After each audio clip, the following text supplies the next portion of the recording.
Son las 7:30 de la tarde, una hora menos en las Islas Canarias. Sean todos muy bienvenidos a la redacción abierta en El Toro Televisión.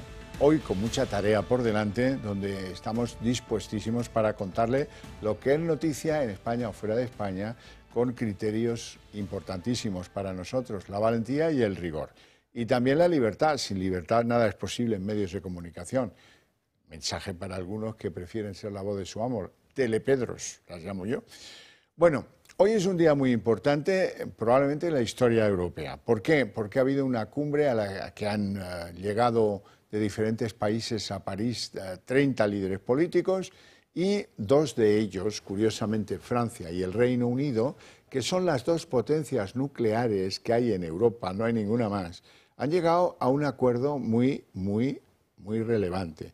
Constituir un ejército conjunto, una especie de fuerza de aseguramiento de la seguridad y desplegarse por territorio ucraniano.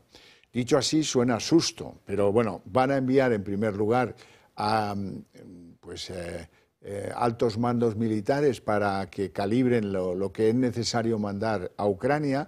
En los pasillos se habla de una fuerza de 30.000 soldados europeos en Ucrania, lo cual ha desagradado profundamente a Putin, como pueden imaginar. Lo anunciaba hoy Macron, que tenía esto bien trabado con Starmer, con el premier británico, y van a constituir un contingente común para atender funciones de ayuda al ejército ucraniano y de preservación de la paz, tanto en lo aéreo como en lo naval, como en las infraestructuras energéticas del país. Esto significa colaborar con el ejército de Ucrania. Es la primera vez que pasa en los 3 años largos ya que llevamos de guerra, y cambia las cosas. ¿Y de qué manera las va a cambiar? No sé si para bien, eso no lo sé, pero desde luego las cambia, porque ahora hay una implicación del ejército bilateral franco-británico, que va a ir a Ucrania, y allí es verdad que esto se quiere preconfigurar en una especie de ejército que garantice la futura paz, si es que se produce, un ejército que sirva para sellar las fronteras invadidas en Ucrania. Pero es lo que es: soldados armados con uniformes con banderas de esos dos países en suelo ucraniano, y eso va a ser, como digo, muy mal recibido por el mundo de Putin. Además de todo eso, Volodymyr Zelensky, que seguramente sale contento como unas Pascuas de París porque ha obtenido esto que ni siquiera en sus sueños más húmedos soñaba, y ha obtenido también un compromiso más amplio, porque hay países que han dicho que no a esto de mandar tropas, por ejemplo Italia, pero ha obtenido, Zelensky, un compromiso más amplio. No van a retirar la mayor parte de esos países que estaban hoy presentes a través de sus líderes en París, no van a retirar las sanciones a Putin hasta que la paz sea un hecho, esté firmada y se haya comprobado. Así es que se puede ir contento con este formidable espaldarazo que recibe Zelensky. ¿Y España qué? Se preguntarán ustedes. Bueno, pues a estas horas, 7:33 de la tarde, nuestro presidente se ha quedado tan de pasta de boniato con lo que ha visto en París, que no ha sido por decir qué va a hacer España en esta tesitura. ¿Va a apoyar este embrión de ejército europeo? ¿No? ¿A medias? ¿Cómo es esto? Bueno, pues la verdad es que no lo sabemos, y hasta aquí la noticia. Quiero añadir a esto una cosa bien extraña de Zelensky, dicha en las últimas horas. Dice Zelensky que él cree que la salud de Putin está muy amenazada, como quien dice que le queda poco de vida. No sé si es una broma de mal gusto o algo parecido. Todo esto depende también de su edad. Putin va a morir pronto, y eso es un hecho. Y cuando lo haga, todo acabará. Aunque todo podría acabar incluso antes de que él pierda su vida históricamente incorrecta. Bueno, no sé. Tampoco está mayor, 72 años o 73, como mucho debe tener Putin, o sea que tampoco es para tanto. Y se empieza a complicar la cosa en Oriente Medio de nuevo, después de la intentona de paz, después del recrudecimiento israelí atacando zonas de control de Hamás en Palestina, y resulta que Hamás ha lanzado sus 3 días de ira global. ¿Qué entiende el grupo terrorista palestino por ira global? Pues entiende algo terrible, que es redoblar la presión contra Israel para pues, tener un margen de actuación, y cuando Hamás quiere tener un margen de actuación, eso culmina siempre como culmina, con atentados, con sangre y con muertes.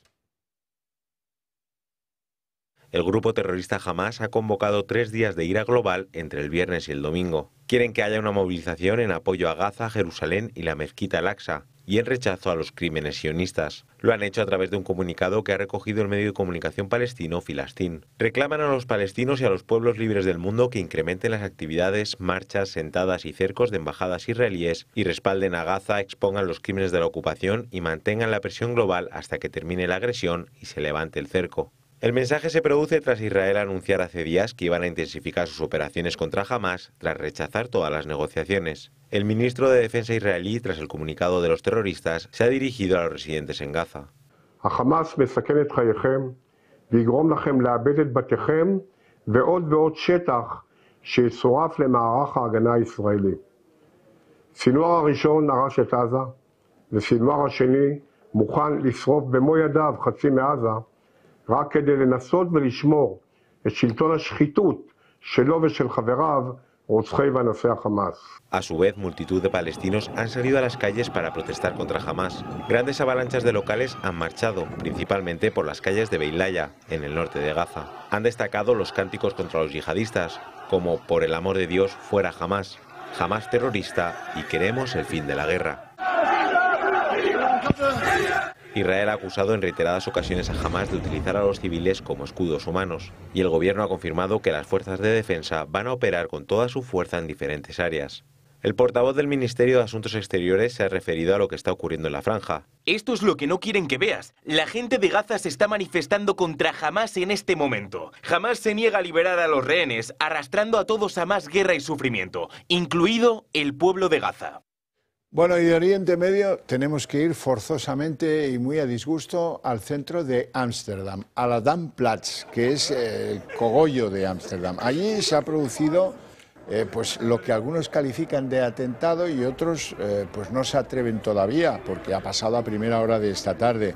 Bueno, ha habido un personaje que con un arma blanca ha apuñalado hasta 5 personas que han resultado heridas. Al final la policía ha detenido al sospechoso, está siendo interrogado y, bueno, como siempre, la prudencia bien pensante. El que haya ido a Ámsterdam de todos ustedes y haya visto algún holandés con un cuchillo por las calles amenazador, pues que lo diga. Si no, pues será que tenemos la mosca tras la oreja y esto nos parece tanto a lo visto en Alemania en 3 ocasiones, a lo visto en Francia en otras muchas ocasiones. Pues es que un radical de una ideología pseudo yihadista pues ha decidido sacar el cuchillo y arremeter contra los viandantes, los turistas tal vez, digo yo, porque en ese lugar hay muchísimos turistas. Bueno, pues esta es la actualidad internacional, tremenda la actualidad internacional, como hoy nos cambian tantas y tantas cosas. Vamos a la realidad nacional, que también está hoy un poco quebradiza.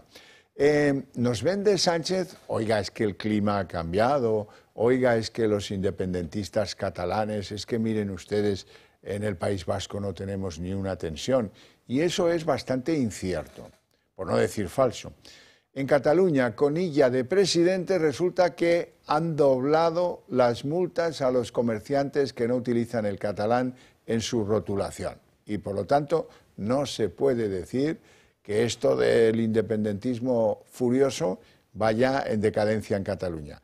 Y en el País Vasco, bueno, en el País Vasco ya es de traca. En el País Vasco y en Navarra hay 140 municipios donde van a celebrar un referéndum para ver si apoyan una república independiente vasca. Y eso es una novedad, desde luego que lo es. Salvador Illa se desvive por blindar el catalán en Cataluña. Los socialistas catalanes han duplicado las inspecciones lingüísticas para castigar a los comerciantes que no usen el catalán en sus negocios. En 2024, año en el que ella llegó a la presidencia de la Generalitat, se llevaron a cabo 2.269 inspecciones frente a las 1.022 que se ejecutaron en 2023. Fruto de estas inspecciones, la Generalitat impuso 207 sanciones y muchos de los afectados han recurrido a las multas. Sin embargo, muchos recursos han sido desestimados. La cruda realidad es que en Cataluña los ciudadanos no pueden elegir libremente en qué lengua rotular su comercio. Y a todo ello se suman las negociaciones de Illa con los independentistas sobre el Pacto Nacional por la Lengua, lo que sería un paso más para blindar el catalán y fomentar la política independentista. Es evidente que en Cataluña no ha cambiado nada, pero tampoco ha cambiado el independentismo vasco. Un centenar de municipios vascos y navarros votan por su adhesión a una república independiente. La iniciativa proviene de la plataforma EUN, un grupo de la izquierda abertzale que aboga por la independencia unilateral y que ahora presenta mociones en 101 consistorios para declarar la República Vasca. Se trata de una votación simbólica y sin efectos prácticos. En Durango, primer municipio en votar, la moción ha decaído con los votos en contra del PP, del PSOE de Navarra y del PNV. Al pleno asistió Julen Mendizábal, exmiembro de ETA y responsable del aparato logístico de la banda terrorista. Una implicación que refuerza además la conexión entre ciertos sectores del independentismo y antiguos miembros de la banda. En cualquier caso, la estrategia de EUN, inspirada en el procés catalán, demuestra que el independentismo sigue avanzando en su agenda política gracias a Sánchez. Quiero hablar de este último asunto con don Carlos García, que es portavoz del PP en Durango y vicesecretario del PP en el País Vasco. Muy buenas tardes, hace mucho tiempo que no nos veíamos y estoy muy contento de tenerte en el programa. Un placer, el placer es mío, la verdad. Si hace tiempo que no nos vemos, pero ya sabes que estoy siempre a vuestra disposición. Y bueno, ojalá fuese para hablar de cosas más agradables. Desde luego. Carlos, ¿cuál es tu opinión? Ya sé que la moción ha perdido en Durango y que debes estar contento, pero esto es una amenaza. Sí, la verdad es que hacer que 101 ayuntamientos, ya no solo del País Vasco y Navarra, es que sus delirios separatistas van incluso a presentarla en algunos ayuntamientos de Francia e incluso uno de Burgos, por si no lo sabe la gente. Porque además de ser y aspirar a separarnos, a dividirnos, a implantar una dictadura comunista y totalitaria, el mismo proyecto que tenía ETA, también aspiran a anexionarse Navarra, a anexionarse una parte de Francia y en concreto el condado de Treviño, que en estos momentos es Burgos. Así que la han presentado en todo el ámbito donde ellos consideran que debería crearse ese delirio al que llaman República Vasca o República de Euskal Herria. La verdad es que afortunadamente ayer en Durango ganó el sentido común y bueno, fui muy contundente con ellos porque me parece un auténtico despropósito después de ver lo que ha pasado en Cataluña, que todavía haya gente dispuesta a impulsar este tipo de proyectos separatistas, unilaterales y que ponen fronteras y dividen al conjunto de los españoles. Y además de eso, en el País Vasco, que no solo ha pasado lo que ha pasado en Cataluña, en el País Vasco, y lo recordé ayer, sin ir más lejos en el propio Durango, por ese fanatismo separatista e independentista han sido asesinadas 13 personas en Durango, casi 1 millón en el conjunto de España, 10.000 empresarios extorsionados, 200.000 vascos que se han tenido que marchar. Por lo tanto, fíjate si es grave, eso que a algunos les puede parecer un chiste, sería para reír si no fuese por las gravísimas consecuencias que ha llevado hace escasos meses, años en Cataluña y durante 4, casi 5 décadas lo que ha supuesto esas aspiraciones separatistas fanáticas. Por lo tanto, pues insisto, es algo muy grave. Espero que decaiga en la mayoría de ayuntamientos, pero desde luego sí nos preocupa que haya gente todavía dispuesta a seguir impulsando este tipo de proyectos de esta manera. Bueno, pero unos mueven el árbol, caen las nueces y otros las recogen, porque Bildu y el PNV aprobaron un texto alternativo. Sí, eso está muy bien, porque no tiene ninguna validez jurídica. Un tema sobre el derecho a decidir de los vascos está muy bien, me refiero, para abrir los ojos a la gente que se piensa que ya no hay ese problema del separatismo y, por desgracia, al PNV pues se le ha visto la patita, como para buscar independencias y derechos a decidir y hacer referéndums, pues llega a acuerdos con Bildu, lamentablemente. Pero sirve para que tengan un toque de atención los ciudadanos y sepan que ese separatismo genera que por primera vez en décadas la industria decaiga en el País Vasco. No solo se marcharon empresas de Cataluña, al País Vasco hay muchas empresas que por culpa de ese separatismo no vienen. Y eso genera que muchos de los vascos mejor preparados se tengan que marchar y una sociedad muy envejecida. Esas aspiraciones nacionalistas y separatistas, aunque solo sean discursos, aunque sean votaciones en los ayuntamientos, son graves porque generan un marco de inestabilidad que, insisto, espanta a las empresas, espanta a los capitales y empobrece la sociedad. Está bien que pongan las cartas sobre la mesa y bueno, yo ayer fui muy contundente con ese tipo de delirios y además les recordé que cuando hablan de derechos históricos la verdad es que están traicionando realmente a la tradición histórica de los vascos, que hemos sido siempre la vanguardia de España, y enumeré una serie de vascos ilustres gracias a los cuales hoy en día se habla español en 400 millones de personas, como Blas de Lezo, como Legazpi, como Urdaneta, como Juan Sebastián Elcano, como Recalde. Cosas que es otra cuestión muy grave, que está regado este separatismo, este nacionalismo, este independentismo con el adoctrinamiento que se da en la educación. Y es muy lamentable que haya ciertas cuestiones, como quién es Blas de Lezo, por ejemplo, que ningún joven lo da en los colegios. Ese adoctrinamiento es muy grave y lo puse ayer de manifiesto en el Pleno de Durango. Algo que creo que sirve para tomar nota de las consecuencias que trae el tener un adoctrinamiento en la educación, porque esos son los vascos del futuro. Y si los vascos del futuro no conocen el pasado, va a ser muy fácil engañarles, mentirles, que es lo que se viene haciendo durante décadas en la educación pública vasca, y además hacer que se legitimen esos proyectos separatistas e independentistas. Don Carlos, ¿la presencia del etarra en Durango significa, para usted, visto lo visto, una torpeza o deja a las claras las preferencias de unos y otros? Bueno, es que es el proyecto de ETA. El proyecto de ETA es separar el País Vasco, hacer una España del Norte, implantar una dictadura comunista y anexionarse Navarra, Francia, una parte de Francia e incluso algunas partes de Burgos. Ese es el proyecto al que no renuncian y al que representa Bildu en las instituciones hoy en día. Por eso es tan grave que el gobierno de España esté sostenido en una organización, en un partido que no solo no es democrático, porque lleva terroristas en sus listas, porque no ha condenado los asesinatos, porque no colaboran con la justicia en el esclarecimiento de los cientos de casos sin resolver, sino que incluso alardea en muchas ocasiones de llevar a estas personas en los cargos directivos de sus organizaciones. Y esta organización, pues como no podía ser de otra manera, yo la verdad es que entre todo el público que asistió, supe, una vez finalizado el pleno, que había participado este personaje. Si no, desde luego que posiblemente le hubiese dedicado algunas palabras durante el pleno. Ya les dije a todos ellos, mirándoles a la cara, incluida a Etarra, dije yo, os miro a los ojos, veo vascos orgullosos, pero también veo españoles. Os guste o no os guste, lo sois y lo seréis siempre. Y deberíais de estar orgullosos de serlo también, como lo han estado siempre nuestros antepasados. Por lo tanto, que haya un terrorista o una etarra, la verdad es que a mí no me amedrenta, no va a manipular ni va a cambiar mi discurso. Haya mucho público, haya mucha presión, haya poca, o haya una etarra o haya 12. Me dan exactamente igual. Pero también vale para que se vea claramente que este proyecto totalitario y legítimo es nefasto y es dañino para nuestra sociedad, tanto como lo fue quienes asesinaron por conseguirlo. Don Carlos García, portavoz del PP en Durango y vicesecretario del Partido Popular Vasco. Un placer tenerte en el programa. Ya nos iremos encontrando. Siempre es un placer. Un abrazo fuerte te mando. Vamos a continuar porque quiero que vean unas espantosas imágenes de dos hermanos marroquíes que dan una paliza brutal a un trabajador del ayuntamiento de Navalafuente, que por cierto es de nacionalidad ucraniana, un hombre que está trabajando allí.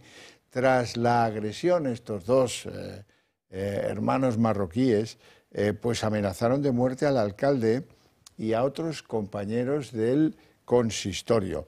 Esto es una situación completamente intolerable que fomenta la inseguridad en esta localidad, Navalafuente de Madrid, y que no se puede tolerar, no se puede tolerar.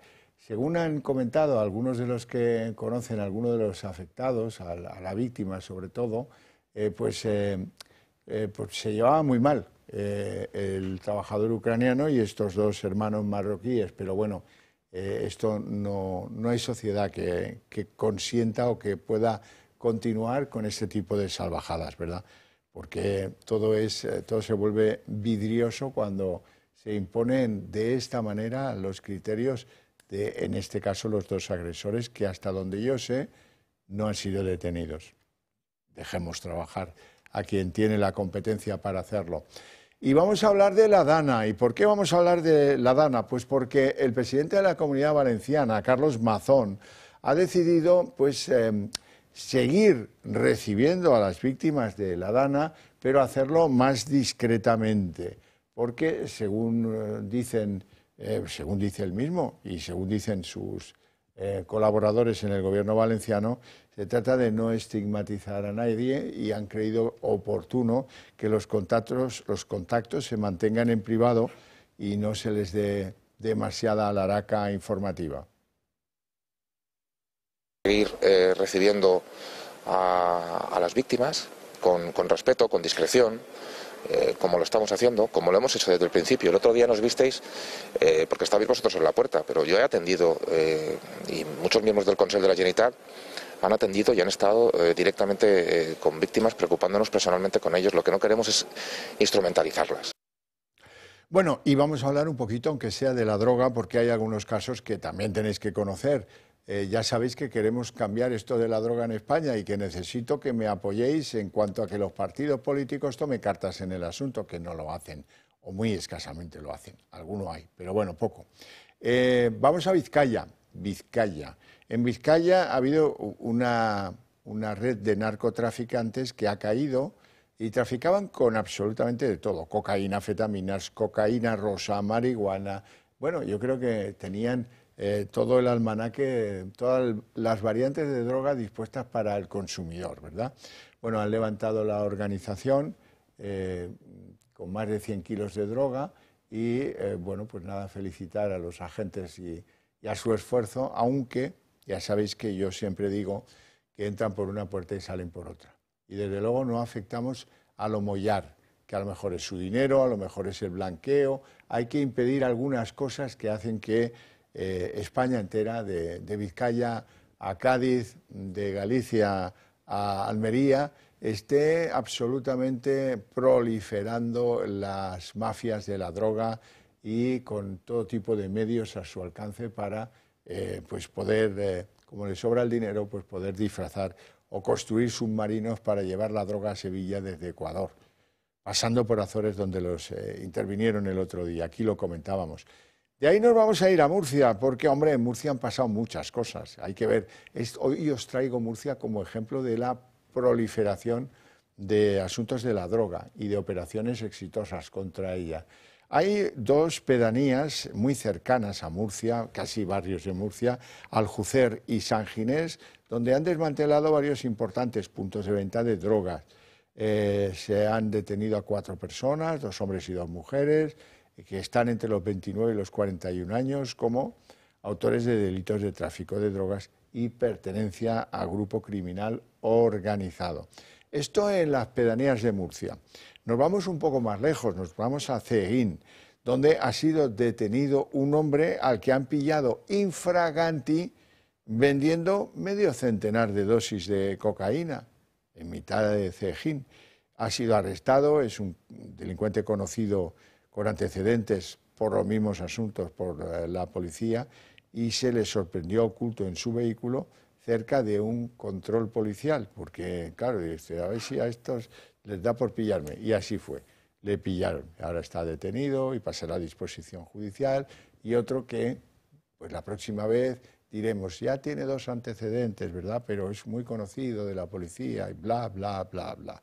Pero actuación, lo que se dice actuación, pues no me quedo muy tranquilo. Porque hay que cambiar las leyes, hay que endurecer las penas, hay que crear juzgados especiales, hay que impedir el blanqueo y muchas otras cosas. Si queremos no estar en manos del narcotráfico entendido global, pues dentro de, no sé los años, pero no creo que muchos les hagan falta. Bueno, y permitidme que os hable de una iniciativa muy bonita del Pozo Extratiernos, que ha querido rendir homenaje al comercio tradicional y familiar con un gran mural urbano, este que veis, pintado por el artista murciano Carlos Callizo, que estará instalado en la avenida 1 de Mayo en la ciudad de Murcia. Su ubicación permitirá a miles de ciudadanos contemplar esta obra en una de las principales avenidas de acceso a la ciudad. El mural, que lleva por título El Relevo, es especialmente llamativo tanto por sus dimensiones, 33 metros de alto y 13 de ancho, como por su calidad y vistosidad. Abarca una superficie de 400 metros cuadrados y el artista ha empleado 300 kilos de pintura para su realización. En el mural aparecen representados un padre y un hijo, con los que el Pozo Extratiernos quiere ensalzar la importancia del modelo de comercio tradicional y el traspaso de valores y conocimientos de generación en generación para mantener el legado familiar, que muchas veces pues, se rompe porque no hay relevo, porque los hijos no quieren seguir con el negocio de los padres, y a esto es a lo que hace homenaje el Pozo. Bueno, y del Pozo vamos ahora a hablar del Club de Amigos del Toro Televisión. ¿Por qué? Porque yo siempre os animo a que consideréis apoyarnos como algo que permitirá que vuestras ideas, esas que compartís con nosotros, avancen a mayor velocidad y las compartan un número mayor de españoles, de compatriotas. Hay muchos sitios donde esta cadena solo se ve por vías de pago, hay mucha gente que no tiene esas vías de pago y que no puede alcanzar nuestra señal. Y nosotros tenemos la voluntad de crecer, para eso necesitamos ser fuertes y es por eso que os pedimos vuestro apoyo. ¿Cómo? Haciendo socios del Club de Amigos del Toro TV, y eso es tan fácil como llamar al teléfono que aparece ahí en pantalla o entrar en contacto con las direcciones en las redes sociales del Club de Amigos, una llamadita y en 5 minutos está esto arreglado, está hecho, y con ese apoyo vuestro seguro que conseguimos ir más deprisa en el cambio que necesita este país. 7 millones de personas viven en nuestro país con artrosis, una enfermedad degenerativa que va desgastando el cartílago de las articulaciones, produciendo dolor e inflamación. Aunque es una patología que no tiene cura, existen 3 tratamientos muy novedosos para tratar sobre todo el dolor, que es tan incapacitante. Uno de ellos son los guantes de Relax Quanti Nanotex. En sesiones de 20 minutos ofrece los tratamientos más innovadores recomendados por los reumatólogos para las personas con artrosis de manos sin tener que moveros de casa. Para los que lo tenéis localizada en la rodilla, la solución es la rodillera, que utiliza ondas de radiofrecuencia que genera el calor y disminuye el dolor, permitiendo recuperar la movilidad. Y por último, este cinturón para aliviar el dolor en la zona dorsal y lumbar, gracias a una combinación de láser dual, infrarrojos, calor local y masaje por vibración. No lo dudes, llama al 900-730-122 y di adiós al dolor de manos, rodilla y ahora también de la zona lumbar.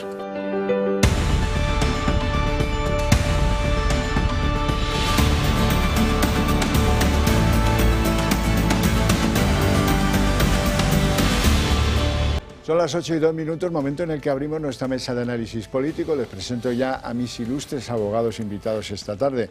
Don David Gómez. Muy buenas tardes. Muy buenas tardes. Hoy nos has tenido defensa. Una mesa legal absolutamente acreditada. ¿Todo bien? Muy bien, fenomenal, muy bien. Don Manuel Pino, bueno, inmenso jurista. Siempre le digo insigne jurista, ¿no? Pero hoy voy a decir inmenso. Hacemos todo lo que podemos. Sí. Y además vicepresidente del Club Liberal Español. Bienvenido.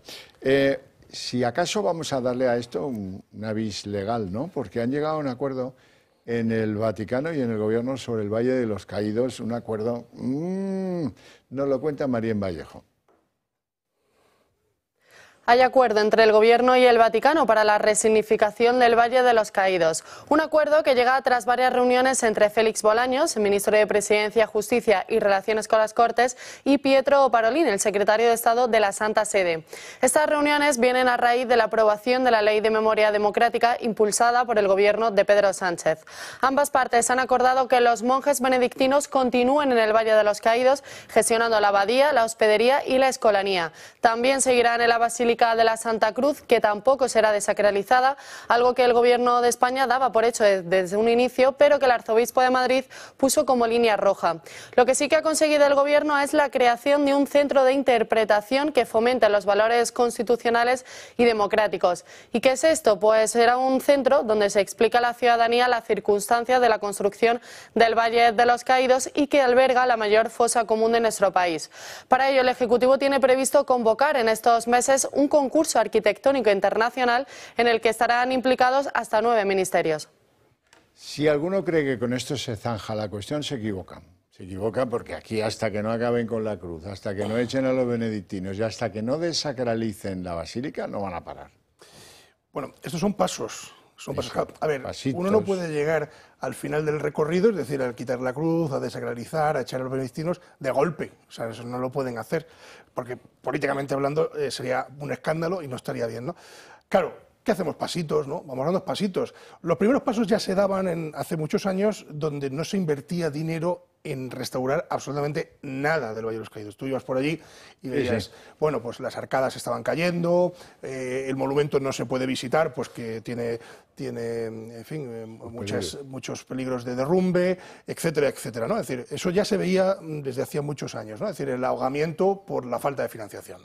Eso lo vienen haciendo y lo siguen haciendo. Claro, este acuerdo, dices, bueno, ¿qué ha ganado el Gobierno? ¿Un centro de interpretación? Bueno, no, el Gobierno ha ganado un paso más. Es decir, va ganando la batalla paso a paso. Y la siguiente escalada será subir en todo lo que nos ha contado nuestra compañera hacia arriba, ¿no? Es decir, bueno, pues la desacralización de la basílica, echar a los benedictinos, etcétera, etcétera. O sea, no es un objetivo a corto plazo, es un objetivo a largo plazo. Tardará más, tardará menos, pero yo creo que será así. Bueno, esto del Valle de los Caídos viene desde la ley esta de memoria histórica, ahora reactivada y reformada por Sánchez, que traía Zapatero.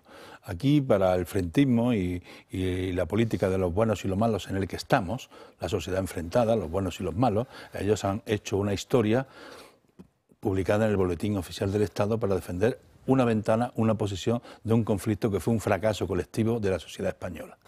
Pues entonces han cogido esto y bueno, ya no han dado escenas de éxito desde allí, porque la salida de Franco con los helicópteros y con el gobierno y con la Carmen Calvo y aquello era ya, iba a temblar el misterio con aquello. Bueno, pues fue un acto más de propaganda política para fomentar el frentismo.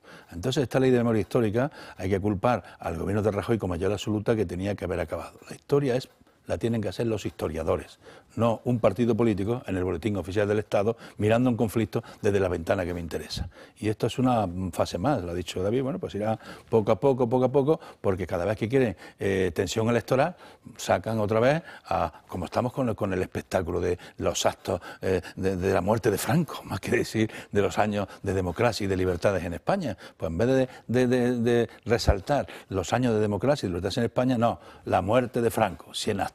Y un presupuesto absurdo, pero para seguir fomentando su política, que es los buenos y los malos. Y ellos han decidido quiénes son los buenos y los malos, ¿no? Como alguno ironiza en Internet días atrás, dice, ha sido sacar los actos de recuerdo de Franco y llenarse los pantanos. Sí. Bueno, vamos con Tiene algo que ver con los pantanos, ¿eh? La gran noticia del día, por lo menos no los echaba abajo, lo hacía construir, ¿no? Que hay otros que se caracterizan por lo contrario, y así nos va. Vamos con la gran noticia del día, que no tiene, bueno, sí que tiene que ver con España, lógicamente, claro que sí, porque cambian las cosas en Europa. Hoy se ha producido una cumbre en París a la que han acudido 30 líderes europeos, y no solo de la Unión Europea, sino entendido como continente, pues estaba el Reino Unido. Precisamente el Reino Unido y Francia, lo decían Macron y el premier británico Starmer, al término de la reunión han acordado formalizar el envío de parte de su ejército a territorio ucraniano. ¿Con vistas a la paz? Pues sí. ¿Pero ahora hay paz? Pues no. ¿Y qué van a mandar de sus respectivos ejércitos? Pues una especie de fuerza de seguridad que garantice, si hay pasos en pos de la paz, esos pasos, y que proteja y que ayude al ejército ucraniano en la defensa de su país.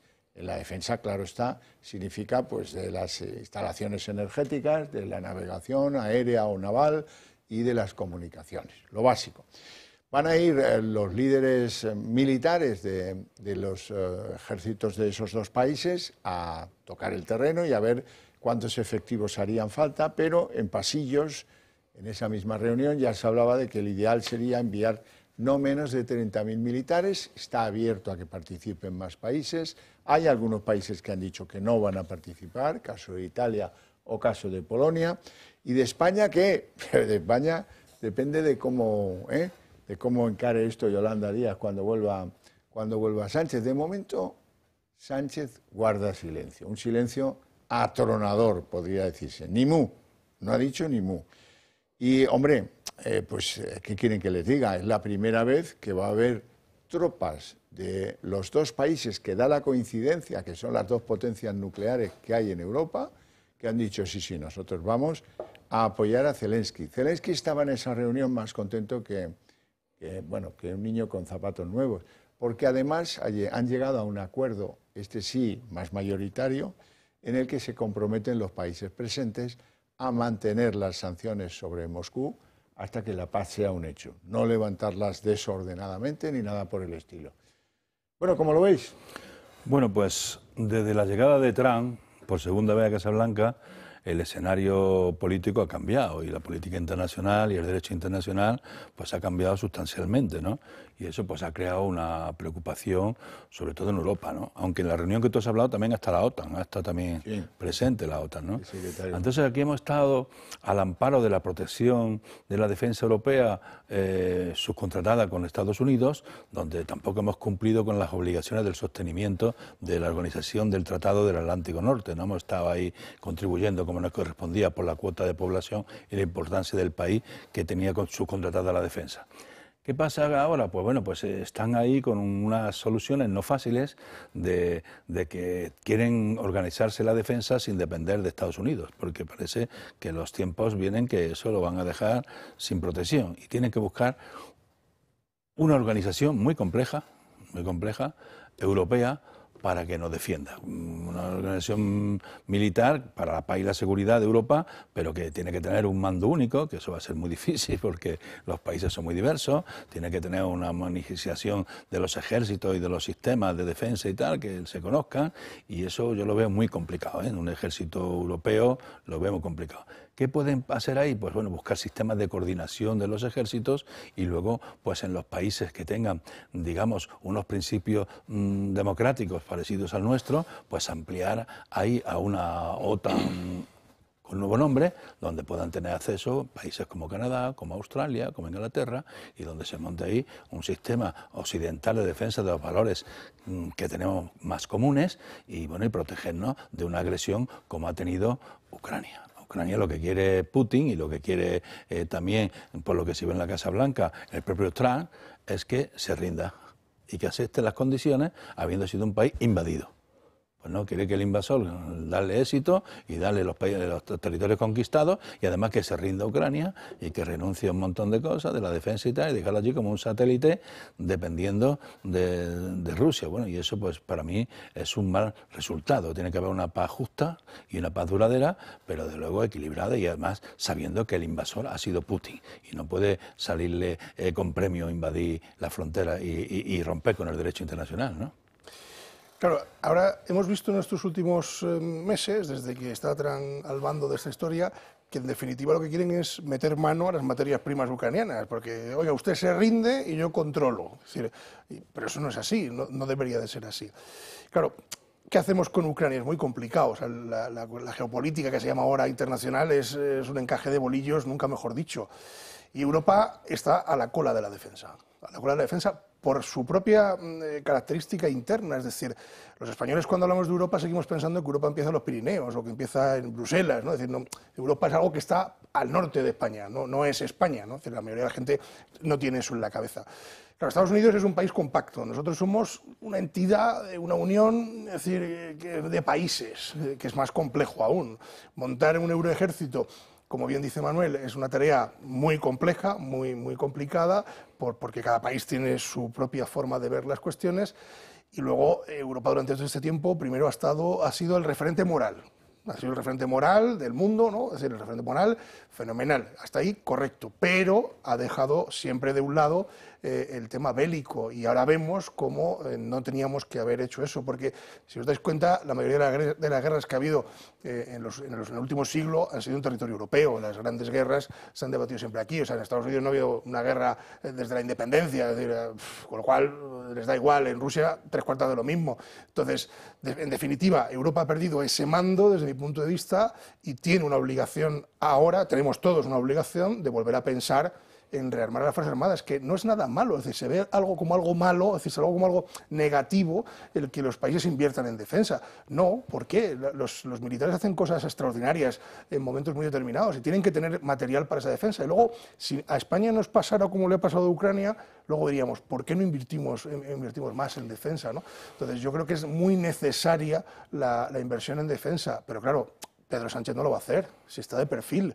Totalmente de perfil. ¿Por qué? Pues porque tiene unos socios que este tema no le interesa. Entonces está de perfil total. David, el debate es más alto, el debate. Sí, el debate no está en comprar más carros de combate ni comprar drones. El debate es qué defensa quiere Europa. Exacto. Y cómo se posiciona en el mundo, en el escenario internacional, con papel propio sin depender de terceros. Y ahí hace falta mucho debate y mucho pensar para qué se quiere el dinero y qué vamos a hacer. Ya tenemos el dinero y buscamos fuentes del dinero. ¿Qué vamos a hacer? ¿Qué más da que tengas aquí 10 tanques más, 20 tanques más y tal? Si tú lo que tienes que tener es un proyecto bien definido de este esfuerzo económico, en qué se va a concluir y cómo llegas hasta ahí, con sistemas de coordinación que se tiene que buscar. Hay que discutir mucho y debatir mucho sobre este tema para tener una hoja de ruta clara. No está todo en decir rearme Manuel, y dinero para la defensa. ¿Defensa para qué? Manuel, Porque cualquier programa de defensa tarda, creo que no tenemos tiempo. Es decir, que el tiempo va en nuestra contra. Claro, el tema es que cualquier tema de rearme y la producción de armamento son programas de 8 o 10 años. Tú encargas mañana helicópteros, tú encargas mañana carros de combate, con las tecnologías tal, y eso las empresas que hoy producen, pues te ponen en la lista de espera cuando te toque y te dan una fragata o te dan un submarino, pues cuando tenga posibilidad de dártelo, pero que no es un programa de que voy a la tienda y me lo llevo con el dinero, que eso es un problema que tenemos aquí un periodo transitorio y que el tiempo apremia, ¿no? El tiempo apremia porque no se hace un sistema de defensa europeo bien concebido en una tarde. Es que esto lo requiere mucho tiempo. Desde ¿no? luego. Y hay que llegar al acuerdo político de qué va a defender ese ejército Exactamente, europeo. ¿para qué? Y que no. La paz y la Claro, seguridad internacional. Aquí, por ejemplo, la OTAN. ¿La OTAN cubría a España de riesgos y conflictos con Marruecos? No, pues se quedó fuera. Está fuera, Ceuta y Melilla. Fíjate si tenemos cosas que discutir políticamente antes de empezar a hablar de la pasta y de los pedidos. Javier, los países del sur europeos no solamente tenemos la amenaza rusa, tenemos la amenaza del norte de África. Sí. Que en cualquier momento podemos entrar en conflicto y que cada día están comprando más armamento y cada día están invirtiendo más en defensa, ¿no? Y la amenaza rusa, que muchos se toman a coña, pues sepan que Rusia está negociando con Argelia trasladar sus bases que tiene en Siria, porque son poco seguras, a cerca de Orán. Orán y Alicante, Orán y Almería tienen ferries, están a unas horitas de navegación. O sea que eso de que Por eso digo, hay que pensar no mucho, tengamos amenazas rusas... Hay que hacer un gran debate, hay que coger mejor talento. Tenemos que diseñar lo que queremos. Claro. Dinero, por supuesto, al rearme, pero el rearme no está en comprar para que lo quieres. Tienes que formar a mucha gente, tienes que prepararte para lo que quieres de paz y seguridad internacional, tienes que armonizar mandos de los ejércitos, consensuar un sistema de mando de ese ejército, que ahora la autoridad es OTAN, pero mañana, si la OTAN te descuelga y dice que se acabó el contrato y que se despreocupa del tratado y que el tratado se va a disolver o se va a terminar. Bueno, una de las posibilidades es que continúe la OTAN y se marche Estados Unidos. También puede ser. Y si no, habrá que inventar una OTAN bis. Eso ya es ciencia ficción y no nos compete. La verdad y la realidad es que Pedro Sánchez se ha quedado allí. No ha dicho ni mu, por ahora, ¿eh? A lo mejor habla o a lo mejor se lo guarda para mañana, lo tiene que reflexionar. Allí hay muchos países que lo tienen claro. Francia, los ciudadanos ya conocen de dónde se va a encontrar el dinero o qué gastos se van a dejar de hacer para atender ese gasto nuevo en defensa.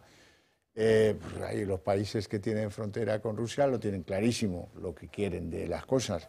En Finlandia ya le dijo el primer ministro finlandés a Sánchez, no, hay que recortar gasto social y aplicarlo a defensa porque es una emergencia y está, bueno, este está más que concernido con una frontera de 1.500 kilómetros con Rusia. En España la cosa no es así.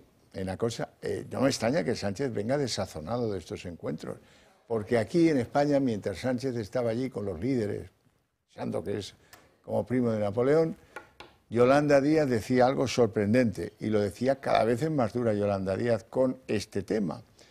Tampoco está de acuerdo con el 2% que se comprometió este gobierno a invertir del Producto Interior Bruto en la OTAN, que es un compromiso de este gobierno mantenido con ella de vicepresidenta del gobierno.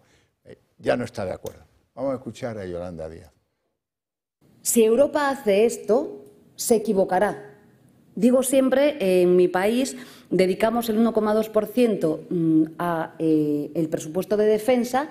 Si lo incrementamos al 2%, como comprometió el señor Rajoy en el año 2014, si lo hacemos de manera inmediata, solo podríamos cumplir con este mandato haciendo lo que quiere Trump, que es comprarle el armamento a Estados Unidos.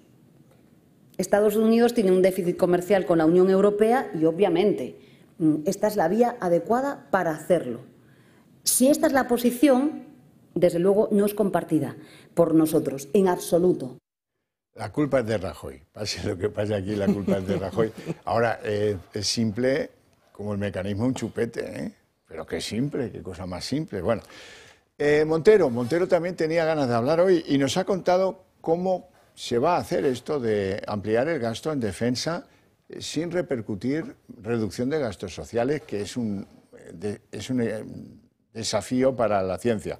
Pero bueno, ella dice que la clave está en pedir a la Unión Europea que nos libere del mecanismo de deuda, que podamos aplicar la cláusula de escape del mecanismo de deuda.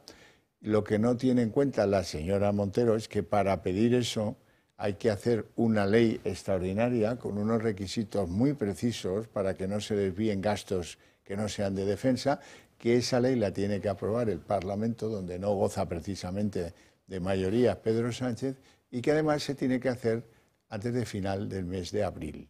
Bueno, pero ella cuenta cómo se va a hacer esto. No tiene ningún problema, Chiqui. Del 2,8 al 3 existe 2 décimas en las que evidentemente hay flexibilidad para poder destinar esos recursos hacia otras políticas que puedan resultar importantes para el Gobierno de España. No solo me refiero a defensa. Por supuesto, la solicitud de los préstamos que sean necesarios del fondo que la Comisión Europea ponga a disposición, la activación de la cláusula de escape, es el primero que pidió el Gobierno de España y el primero que utilizará, para garantizar que el gasto en defensa no compite con el gasto social. David. Pues qué vergüenza. Qué vergüenza. Es decir, que tengamos que aplicar la cláusula de escape para esto es una vergüenza. Es un plano de perdedores. Es decir, es que no le interesa a usted gastarse en defensa y apretarnos el cinto a los españoles, pero sí quiere que la Unión Europea nos autorice a tener más gasto. Oiga, de verdad, es decir, yo creo que es para hacérselo ver. O sea, es que esta señora, claro, dice, sí, vamos a aplicar, y es lo primero que vamos a hacer. O sea, ojo, lo primero que va a hacer es pedir a la Unión Europea que me abran la puerta para que yo pueda gastar. Es que es una vergüenza absoluta, de verdad. Bueno, ayer tuvimos la oportunidad de ver al presidente del Gobierno en una sesión de mañana en el Congreso, que fue, vamos, que no le gusta de rearmarse, no le gusta, pero no dijo nada, no dijo ni cuánto, no dijo ni cuándo, de dónde, no explicó absolutamente nada. Y le echa la cara que tienen todo este equipo de gobierno, de decir que van a resolver este problema, pero que no afecta a gastos ya, porque lo que quieren es más déficit, más deuda pública para el país, claro, para que la pague el contribuyente. Y dígalo usted claramente, pero es una vergüenza que no haya presentado esta señora que habla tanto de esa maniobra fullera de los presupuestos, que tenga presentar los presupuestos en el Congreso. Es que los presupuestos generales del Estado es una obligación presentarlos, constitucional, presentarlos. Bueno, pues tendrá que presentarlos y tendrá que ver la partida que va a defensa y tendrá que ver cuánto se va a gastar, cómo llega al 2%, ese que está comprometido, porque es el que va tanto por Europa, que iba a decir ayer en París. Si es el primer incumplidor de todo, él tiene el déficit como lo tiene, está trampeando permanentemente. Pues esta señora también Díaz, hoy no sé qué periódico he leído, que su reforma social ha sido un fracaso, le ha dicho Europa, a una auditoría, que todo lo que ha hecho de reformas laborales y todo eso, que es un fracaso, que no ha tenido efectos ninguno para lo que están previstos los fondos estos últimos que han dado para la modernización empresarial y todo eso, lo han puesto a parir. Una auditoría, un departamento de auditoría de la Unión Europea, la ha descalificado a ella, ¿no? Entonces aquí estamos en un trailero, gobierno en general, donde lo que quieren es permanecer en el poder como único programa político. Y entonces es una vergüenza. O sea, un tema tan serio como es la situación hoy del mundo internacional con Trump y sus ideas, que va a ser autócrata mediante todo el tiempo que lo deje Estados Unidos, que ya saldrán los contrapoderes, porque es un país muy consolidado y le van a poner frenos. Ahora no los tiene, pero los acabarán poniendo, que aquí a 2 años hay que renovar Cámara, ¿no? Entonces yo veo que vamos por muy mal camino y que nosotros, como españoles, no podemos seguir así. O sea, no podemos ponernos sin presupuesto. ¿Cómo se puede gobernar de espalda al Parlamento? Pero bueno, ¿qué broma es esta en temas tan importantes como es la defensa nacional? Pues sí, vamos a hacer una pequeña pausa de publicidad, que nos quedan muchísimos temas que abordar.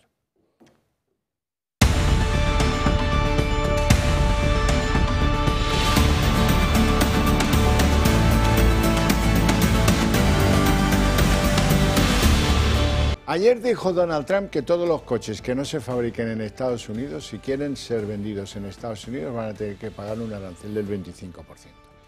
Hay empresas automovilísticas en Europa que han perdido hoy en bolsa pues, del orden de un 6 o más por ciento. En España la afectación tiene más que ver con la industria auxiliar, porque lamentablemente exportábamos pocos coches a Estados Unidos. Los que se exportaban pues, no van a ser exportables. Pero es que los aranceles tienen un efecto del que no habla nadie. Es que cuando BMW no venda en Estados Unidos, ¿qué va a hacer BMW? Pues bajar precios y vender en Europa. Y eso sí va a competir con la industria española que hace coches en España.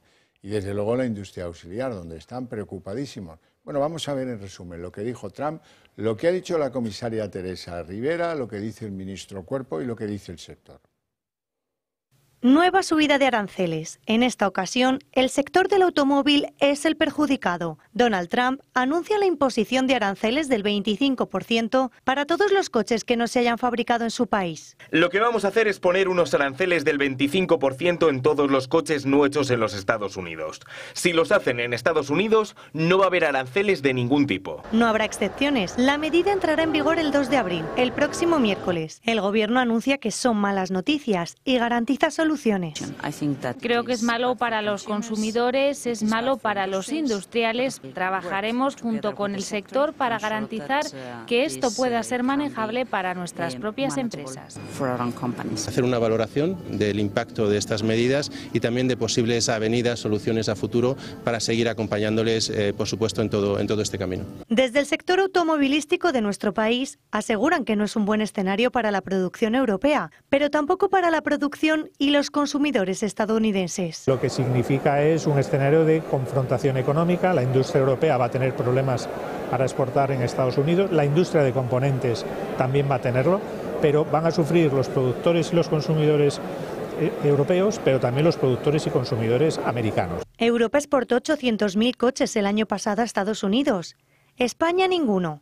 En 2023, 53.000, pero uno de los aspectos clave que supone una cuarta parte de la facturación del sector son las piezas y materiales que se usan para fabricar automóviles. Hay una importación y una exportación de piezas y materiales que nos vienen de fuera también, es decir, van a tener aranceles también las piezas sueltas que se montan en los vehículos, es la gran incógnita también. Esta subida de aranceles perjudica principalmente a México, que es el mayor proveedor a Estados Unidos. Le siguen Corea del Sur, Japón, Canadá, Alemania y España. Europa insiste en que la prioridad sigue siendo una solución negociada, pero avisa de que está preparada para adoptar represalias cuando los recargos entren en vigor. Manuel Pino.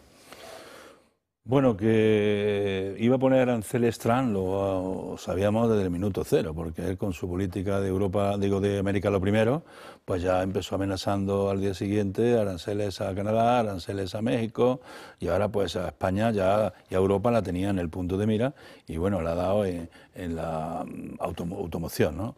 Esto, pues, ¿qué nos va a afectar? Pues bueno, pues es verdad que nosotros somos importantes en fabricación de componentes de coches, tenemos buenos empleados y buenas fábricas de fabricación de componentes de vehículos. Afectará más directamente, yo creo, que a Alemania, porque es el sector que más coches de lujo pone en América, ¿no? Y entonces, pues ahí sus grandes marcas, Mercedes, BMW, Volkswagen, todo eso, se van a ver muy afectadas, ¿no? Esta política, bueno, pues afectará también, como ha dicho el de la Asociación de Automóviles de la patronal, afectará también al consumidor americano, porque el consumidor americano, pues si quiere un coche va a tener que pagarlo ahora el 25% más caro, si quiere un coche europeo, que tiene mucho éxito en América. Esto, bueno, pues hay que dejarlo. Yo creo que esto es mala política, pero bueno, que al final yo creo que los propios americanos van a ser los que se rebelen, porque cada vez que hay aranceles, sea en alimentación o sea en coches, el pagador final es el propio consumidor final, que es el ciudadano americano, ¿no?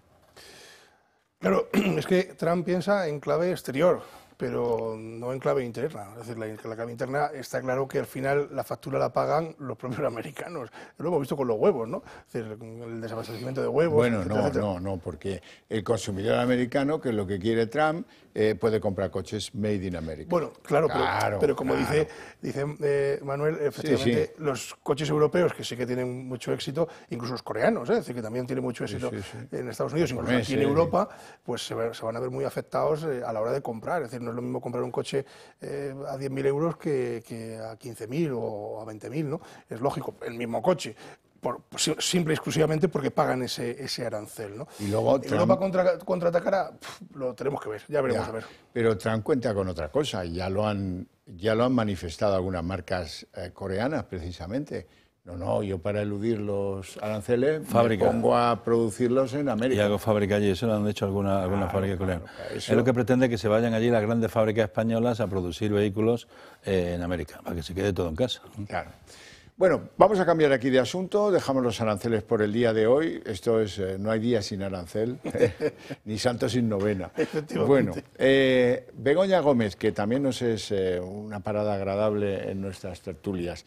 Resulta que hoy publican algunos medios que utilizaba la Moncloa para venderse ella y a su empresa a empresas privadas como método, ahí lo cuenta muy claramente. Así podéis optar a contratos públicos. Si no me contratas a mí, entras en el club de los poetas vivos, porque estos están más vivos que los otros, ¿eh?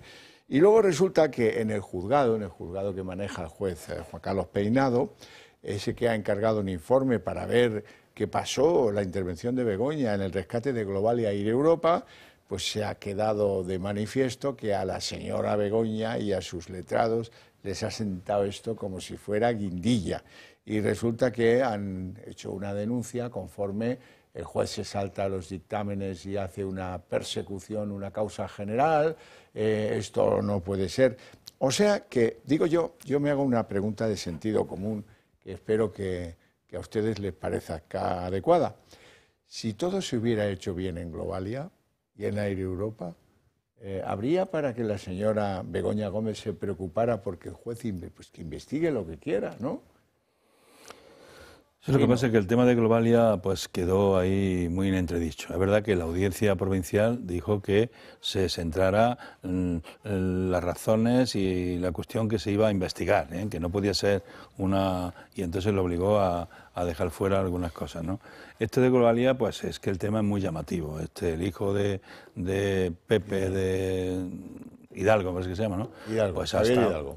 Pues ha estado en todos los meollos con Aldama y con estos, y en una visita al chalet de Marbella en verano, ha estado en contacto con Aldama para la evolución del rescate en el Consejo de Ministros. Se han filtrado muchas cosas que parece que ha sido muy rápida y muy generosa el rescate de la compañía aérea, ¿no? Tan generoso como fue el del otro, el de la venezolana, porque ese que se ha tapado, eso de 53 millones, fue la primera, que no sé por qué compromiso, fue una cosa también express, el rescate, una línea aérea venezolana con un avión, y lo rescataron, le dieron 53 millones de dinero público, ¿no? Bueno, pues esto pinta que, bueno, me parece bien que se investigue. Sí, a mí también me parece, pero claro, lleva razón Xavier, es decir, si tú no tienes nada que ocultar, pues diga al juez, oiga, usted tire del carro. La audiencia le ha dicho lo que le ha dicho. Usted sabrá por qué lo hace. A lo mejor en el camino el juez se estrella y la audiencia le tira de las orejas. déjele, pero ¿por qué ese empeño en que la defensa ponga ese freno? No, si usted no tiene nada que ocultar, no ponga freno. No sé si en derecho esto funciona, pero es un empeño con apariencia de culposo. Claro, es decir, no sé si funciona, ¿no? Pero más o menos. Llevan intentando descalificar al juez instructor desde que empezó la instrucción. Y te voy a decir una cosa, la mayoría de los jueces, cuando hacen cosas de este estilo, es porque se han cerciorado muy bien de que se puede hacer. Entonces, no es que se lo esté sacando de la manga, muy probablemente. Entonces, o sea, nosotros, tanto Manuel como yo, estamos a diario peleándonos con ellos. Es decir, un juez no suele dar un paso en falso para que luego se lo tumben. Bueno, aquí tan solo ha pedido un informe a la UCO, ya veremos. Claro, conclusión. ¿El juez puede pedir un informe a la UCO? Claro que sí, que puede. O sea, no hay audiencia provincial ni audiencia nacional que le diga a un juez que no puede pedir un informe a la UCO. Es así de claro. Otra cosa es que a la defensa eso le queme, le escueza y diga, es que si pide usted el informe y resulta que en el informe vienen cosas que a mí no me gustan... Y abre una pieza separada, pues tenemos aquí otro lío, con otro delito, tenemos aquí otro follón. Bueno, vamos a ver si escuchamos ahora una pillada. Esto se llama así, la gente joven le llama ahora una pillada. Cuando alguien es grabado sin su consentimiento y sin su conocimiento. Hablo de dos procuradores socialistas de las Cortes de tu tierra, de Castilla y León, que hablan sobre Óscar Puente, en unos términos que antes de calificar es oportuno y pertinente que conozcamos todos. Pero más a mis compañeros, solo faltaría. Pero mucho más a mis compañeros, porque luego estamos los seguristas, los del te doy el café y te doy la pancarta, que me parece muy bien, pero además hacemos política. La pancarta que más tiempo está en el balcón colgada de mi ayuntamiento, ¿sabéis cuál fue? Pero no sabía que esa Rivera me quitó la caza, puso una pancarta, no consintamos que el gobierno nos quite la caza. Por los trabajos. Hombre, claro. O sea, mi vecino pegándose por su culpa. Que nos votan en el territorio, que no nos votan en la mopeta del ministerio, que nos votan en el territorio. Es terrible, José Luis, yo nunca pensé que iba a acabar en mayo de este. No es que apure la legislatura. Quiero más. Obviamente.